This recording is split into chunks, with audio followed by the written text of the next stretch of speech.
என்ன இங்க வந்து நின்னுட்டு இருக்கான்? ஏய் திரும்ப என்ன காசு போய் அவன்கிட்ட கொடுத்து ஏமாந்துட்டியாங்க? டேய் உனக்குலாம் அறிவு இருக்கா?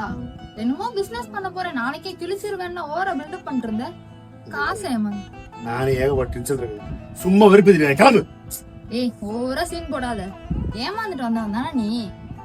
ஆயிடுடா. அரிஷே அரிஷே இங்க என்னடா பண்ணிட்டு இருக்கீங்க? ஒண்ணுலப்பா சும்மாதான். சொல்லவா? என்னம்மா ஏதோ குசு குசுன்னு பேசிட்டு இருக்கீங்க? நீ என்னன்னு சொல்லுமா? ஒண்ணும் இல்லப்பா, இந்த நாய்ட்ட பிசினஸ் பண்றேன்னு 20 லட்ச ரூபா கொடுத்தீங்களே, அது இன்னொரு நாய்ட்ட கொடுத்துட்டு மொத்தமா நக்கிட்டு வந்து நிக்குது. பாசம் 20 லட்சத்தையும் தொலைச்சிட்டான் தத்தி. என்னம்மா சொல்ற? இவ என்னடா சொல்லிட்டு இருக்கா? மொத்த காசுமே போச்சா? நிறுத்துங்க. என்ன திட்ட போறீங்களா? என்ன எப்ப பாரு திட்டிட்டு தான் இருக்கீங்க. தயவு செஞ்சு என்ன கொஞ்ச நேரம் நிம்மதியா விடுங்க. நானே காசு போச்சுன்னு வருத்தத்துல இருக்கேன்.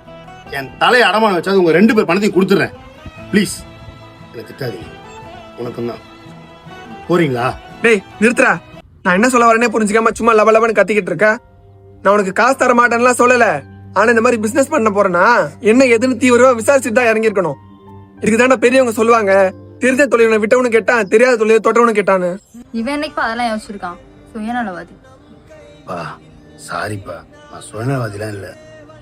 ஏதோ ஏமாந்துட்டேன். டேய் விடுறா, காசு தானே போச்சு, உசுரா போயிடுச்சு.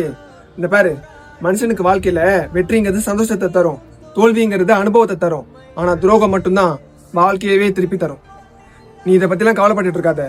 அப்பா நான் இருக்கேன், ஓகேவா? எல்லா பணத்தையும் ரெக்கவர் பண்ணிக்கலாம். நீ முதல்ல வந்து சாப்பிடவா. இங்க பாருமா, அவனுக்கு கிண்டல்லாம் பண்ணிட்டு இருக்காத. அவன் ஏற்கனவே மன வருத்தத்துல இருக்கான். சாரிப்பா. லைஃப்பில் தோல்வி புதுசாக இறந்துட போகிறதும் இல்லை, வெற்றியை பார்க்காம ஓய போகிறதும் இல்லை. ஏமாந்துட்டுமேன்னு முடங்கி போய் உக்காராம ஜெயிக்க போகிறோமேன்னு நினச்சி ஓடுங்க. கண்டிப்பாக எல்லாருமே ஜெயிப்போம்.